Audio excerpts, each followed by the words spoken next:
Welcome to Hanging Out with Robert, that's me. This video is composed of things that I tinkered with throughout the day. For step-by-step detailed instructions of those tasks, you can click on the links in the comment section below.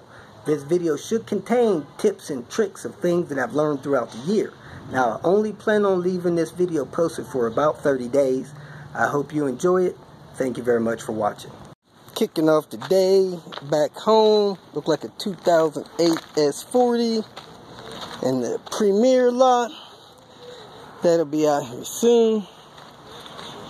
Going to grab a couple of little parts real quick. Dang, I should have brought my test box. I need to test one of them.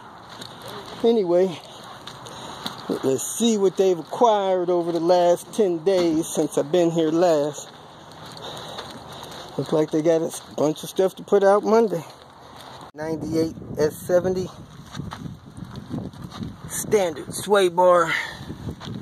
Somebody was trying to do a cylinder head job on it, which was abandoned. It's a tough job. It was a turbo. Gotta do it, stay on it, get it done. Just don't know what else to say. Man, this thing actually has a Dolby Dash in it. It's probably an implant, but it does look intact. So if somebody needs it, let me know. Walk away from this S70 and I realized that it has R series door panels. So I'm going to take these door panels. I just can't leave those behind. They're too hard to find. So if somebody needs them, let me know. I don't need them right now, so I'm willing to let them go. Sent me or called me about a wheel bearing on a 240 last night. Anytime you see a cotter pin and a nut, basically that's telling you that that nut is not really on tight. So they're over tightening it. Normally you torque these things down maybe 25 foot-pounds, stick the cotter pin in it, maybe back it up to the nearest cotter pin opening. I'm going to pull this cotter pin and try to get a feel for how tight that nut is. But this is a car in the junkyard. I'm pretty sure that's probably not going to be on very tight. So let me pull this pin out of here with needle nose pliers and see how tight this nut is in here.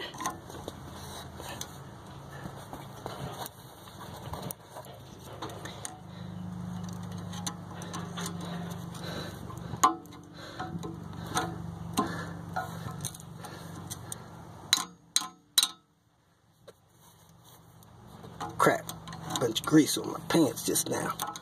$600 pants.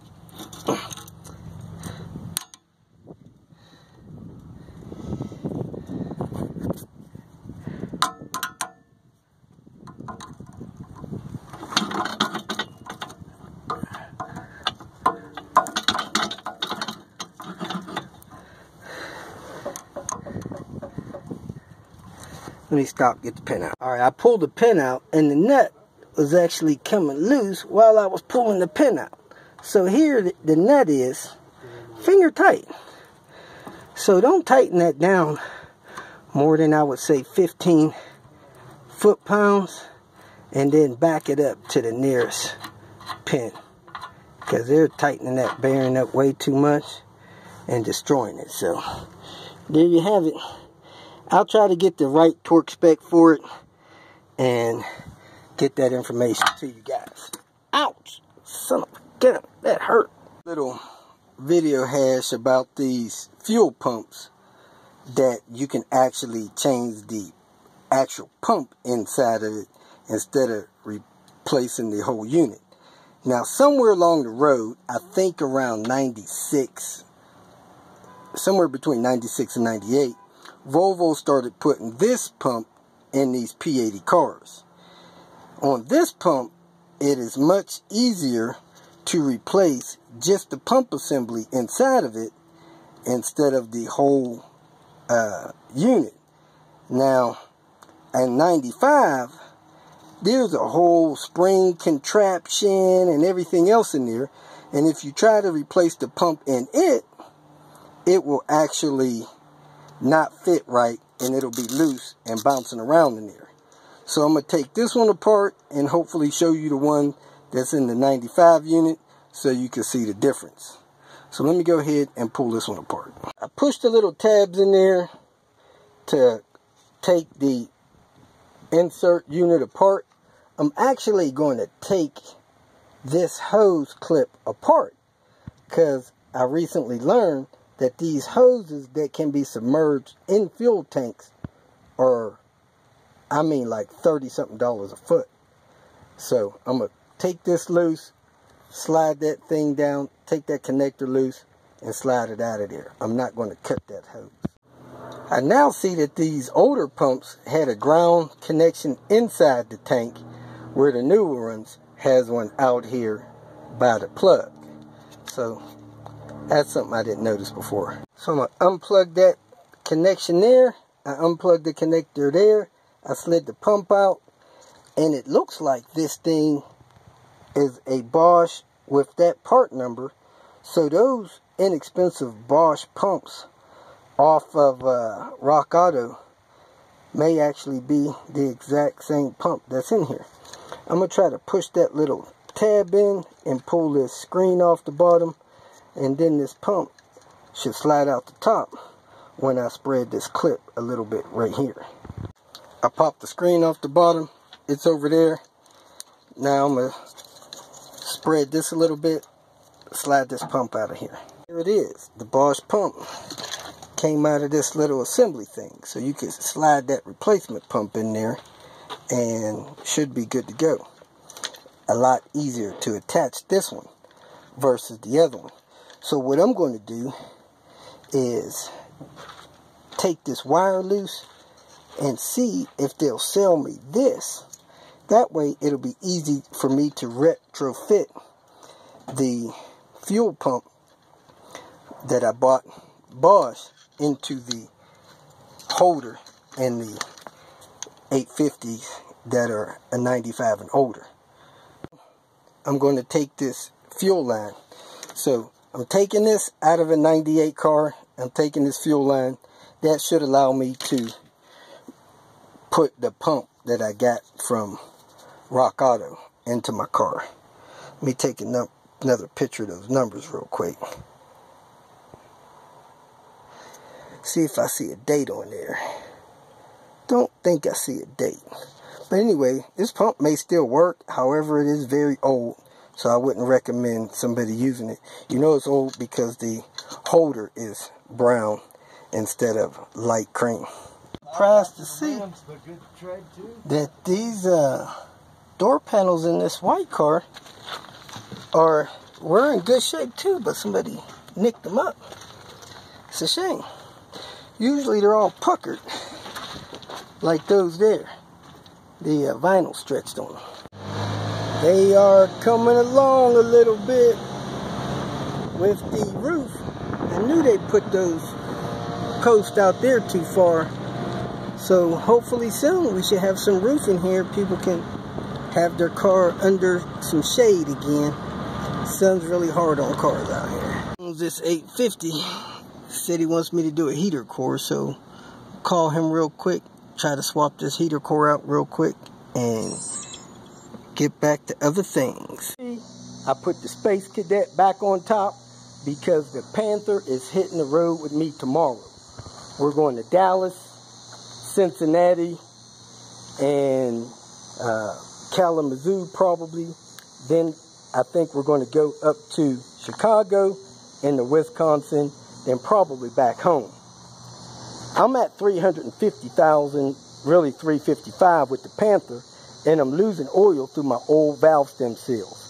So I have a plan to rebuild the cylinder head probably in about 2.5 weeks. If I could raise the money, I'm going to replace the struts up front with Bilstein HD struts. I'm going to replace the shocks in the back. Somebody's going to give me overload springs for the back. I'll need to get shocks for the back. My shock mounts were bad in the back. I've already replaced the shock mounts up front. And I want to repair the front air spoiler in the front because that thing has come apart from the last person that repaired it. It's just as bad now as it was when the last person repaired it. Heck, it actually may be worse, because I think it is torn loose on my last road trip. Anyway, I hope to do those main things to the Panther within the next 3 weeks. I'm probably also going to replace all of the heater hoses and the firewall coupling. I have all the hoses, so I'm already ahead on some of this stuff. Now, I got a message about a week or so ago from, they told me that they was considering helping me with some parts since I've done so much for the community. And I filled out a shopping cart a week or so ago. Hadn't seen any kind of shipping confirmation or nothing on that. So I'm probably going to have to obtain these parts myself. But if you want to contribute to the restoration of the Panther, do put that in your comment somewhere so that I know that's specifically for Panther. I recently did some work and was able to pay the investor off of the yellow car. So the yellow car is almost totally done, and I don't owe the investor any money on it. So that's all mine, as much as I'm not driving it. But I do want to get the Panther suspension and the engine rebuilt, because this is my road dog, and I plan on putting in excess of 500,000 miles on this car as soon as I can. I'm working on getting the seats, front seats especially, reupholstered, and we're just going to take it as I can. So if you got any questions about the Panther, go ahead and ask. I appreciate you guys' support. Looking for a cam sensor, a temp sensor, and a crank sensor. Trying to figure out why these cars are not starting up. Mom's and that car in Dallas. Let me see if the head and stuff is still back here. Yeah. Well, heck, this car is a 98. It don't have the sensors I need. Let me go find a newer one. I have one of these style bushings in my car, a poly.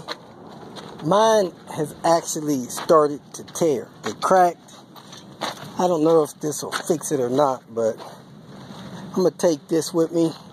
Maybe this will fix mine until I got a new mount for it. Alright, I want to let you guys know about my Swedish car parts exhaust. I had a problem with my exhaust in that this clamp was missing. A previous guy that had installed some exhaust stuff for me, he had taken the clamp off, welded it, and I didn't have a clamp. So I couldn't bolt my tailpipe on right here. Now, from what I can tell, this clamp now is about a ½ inch back too far. So I went and got a piece of pipe, the muffler shop that I used to install my exhaust, welded this on, but I think he should have moved it about a ½ inch forward. I say that because I have stress about a ½ inch forward on that attachment there, and I think I can hear my exhaust hitting my sway bar there.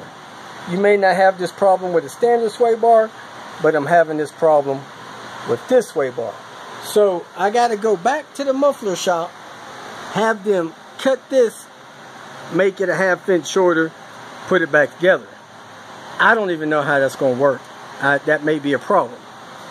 So, at any rate, as you can see, stainless steel exhaust, sounds incredible.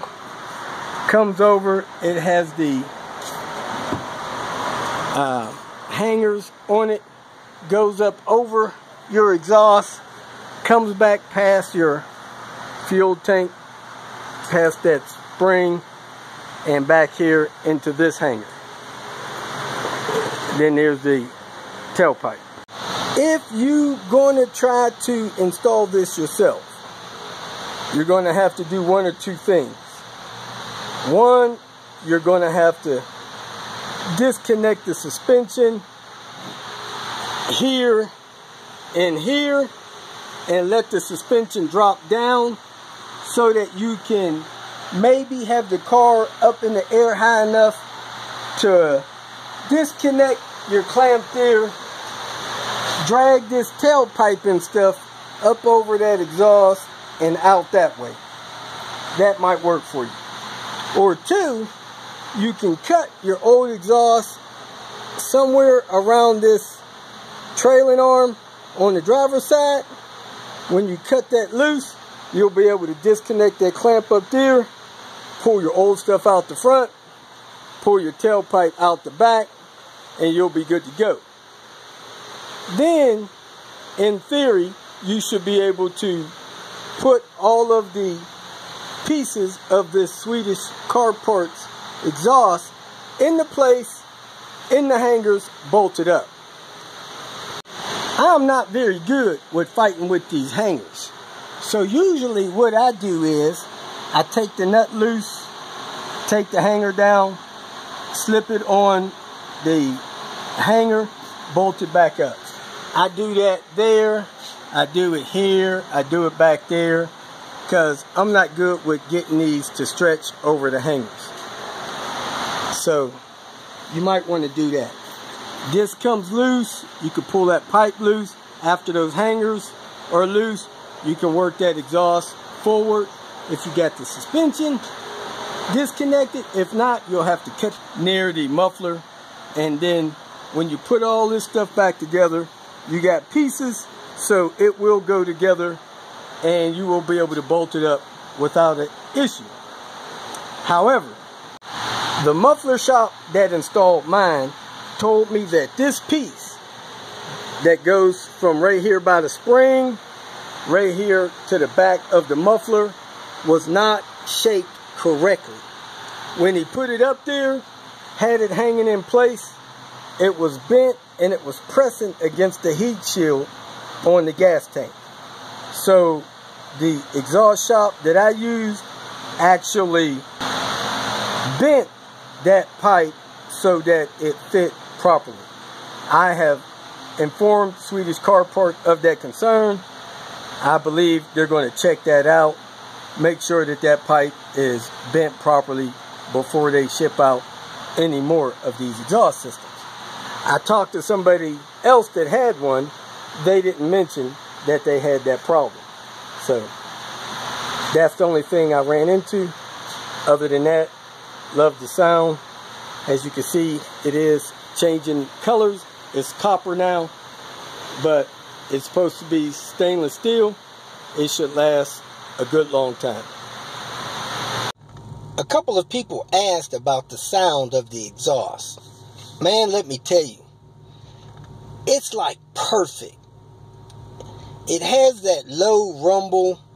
You know, my buddy called it the Maserati sound. And you really hear it, not loud, but distinctively when you're in boost.